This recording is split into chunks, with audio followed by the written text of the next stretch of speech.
بیٹیاں کتنی پیاری ہوتی ہیں. میں نے گھر میں بیٹھا تھا, فراغت تھی, تو مجھے اس کھیل کا نام نہیں یاد کہ بچے کیا کھیل رہے تھے. وہ پرچیاں ڈالی تھیں, ایک پرچی پہ لکھا تھا بادشاہ, ایک پہ لکھا تھا وزیر, ایک پہ لکھا تھا قاضی, اور ایک پہ لکھا تھا چور. ان 4 پرچیوں کو بند کر کے نہ پھینک دیتے, پھر سارے ایک ایک اٹھاتے تھے. اب جس کے حصے میں بادشاہ کی پرچی آئی وہ بادشاہ بن گیا, جس کے حصے میں قاضی کی آئی وہ قاضی بن گیا, جس کے حصے میں وزیر کی آئی وہ وزیر, اور ایک حصے میں آنی ہے چور کی. تو پھر جس کے حصے میں چور کی پرچیاں آنی ہیں اس کے لیے پھر بڑے سخت معاملات ہیں. بادشاہ سلامت اس کو جو چاہے حکم دیں. اب جو میرا بڑا بیٹا ہے اس نے کیا کیا ہوا ہے, اس نے پرچی کو نا تھوڑا سا پھاڑ دیا ہے بادشاہ والی کو.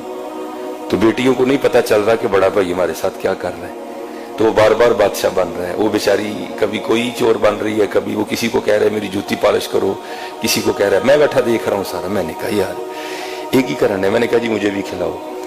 ایک کو ڈراپ کر دیا, تو پھر وہی والا کام میں نے کیا. میں نے پرچی تو نہیں پھاڑی, لیکن میں نے بادشاہ والی پرچی پہ نا پین سے نشان لگا دیا.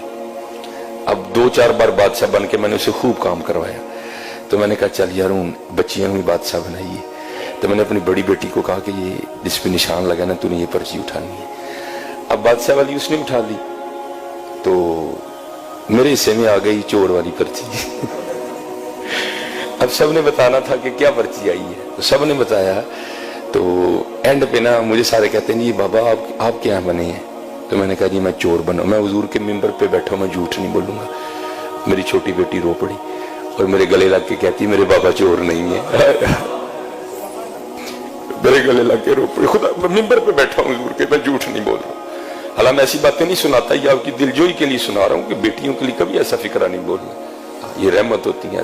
میں ممبر پہ بیٹھا کہہ رہا ہوں, میرا اللہ گواہ اس بات کا. ہاں میں ایسی باتیں نہیں سناتا. وہ میرے ساتھ لگ کے نہ رو پڑی, حقیقتاً رو پڑی, اور کہتی میرے بابا چور نہیں.